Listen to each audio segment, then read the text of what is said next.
Magandang araw mga kaibigan. Marami ngayon ang nagtatanong, nasaan ang Pangulong Marcos Jr.? Nasa mabuti ba siyang kalagayan? Kasi marami ang nagtaka, bakit bigla hindi siya pumunta sa mga naka-schedule nilang campaign rallies sa Mindanao? April 2, April 5, April 6. So, nasaan ang Pangulo? So, sa mga nababasa kong comments, yung bakit hindi natuloy ang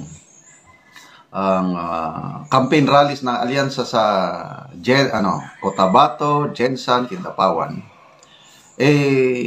marami ang nagtataka, baka sa kanyang kalusugan. Kasi nga, March 28 ba yun? Yung nagbisita ang Secretary of Defense ng United States, napansin ng isang batikang doktor, si Dr. Gary C. Paborito kong vlogger ito, kaparehas siya ni Doc Willie Ong. Galing niyang magpaliwanag tungkol sa kalusugan.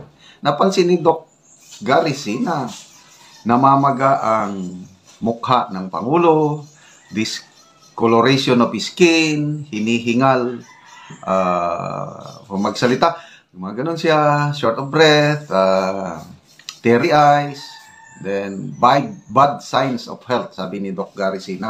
Nag-suggest siya na kailangan magpa-executive check-up siya.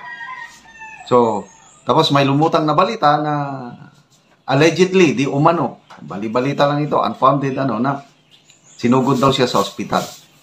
So, concern lang ang taong bayan sa kalusugan ng Pangulo. Kasi nga, he is the president.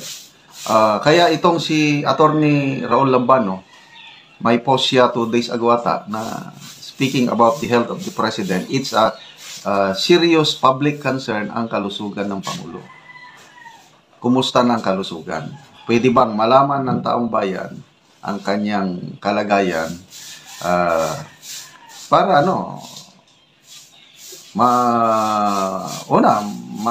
may desal, may post nga akong nabasa na pray for him.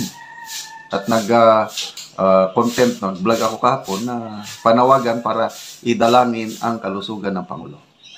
So, to me, kahit hindi ko nagustuhan yung ginawa nila kay PRRD, yung pagdala nila sa ICC, sa Netherlands, illegal arrest,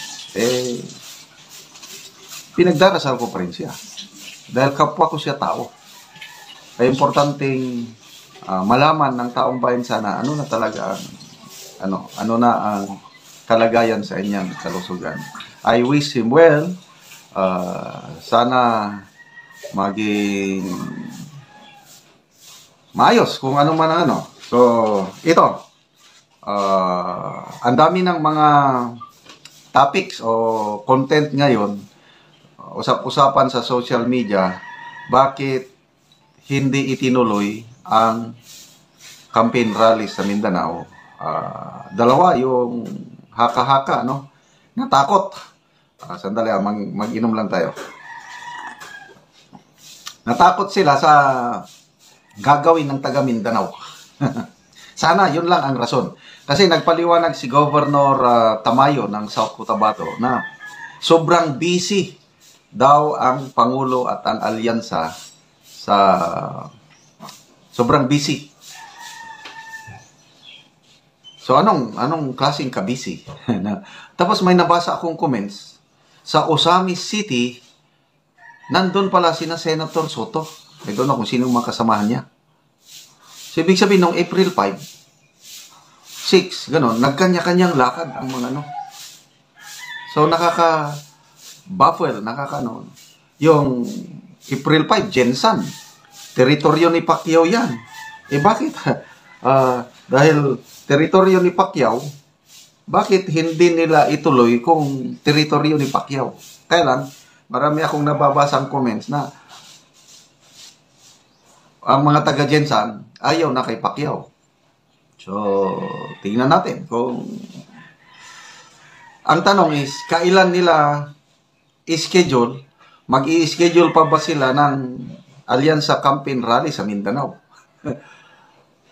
o pahupain muna ang bugso ng damdamin kasi I don't know, nakaka-alarma, nakakatuwa ba yung nangyari sa KCC Mall opening sa Cotabato. Ang daming taong pumunta doon dahil nabalitaan lang na pupunta doon si PBBM with his alyansa candidates. So, nagdagsaan din ang mga tao sa opening ng mall, hindi para mag-shopping, para lang sumigaw ng Duterte. At yung iba pa nga daw, naghanda ng kamatis at itlog para ibabato. So, hindi natuloy yung pagpunta sa Cotabato City noong April 2. So, nasundan ng Jensan, Kidapawan.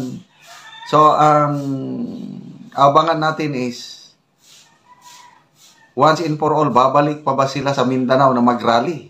O hindi na hanggang eleksyon? Ang last na rally na monitor ko is April 4 sa Antipolo. So, nandun ang Pangulo. I think April 4 din yung Philippine Food Month. Parang tungkol sa pagkain. So, yun ang huling nakita ko, research ko, na activity ng Pangulo. So, 5 and 6, wala. So, ngayon, sinerch ko, wala rin. So, kaya, yun na nga ang tanong, nasaan ang Pangulo? Sana nasa mabuti siyang kalagayan.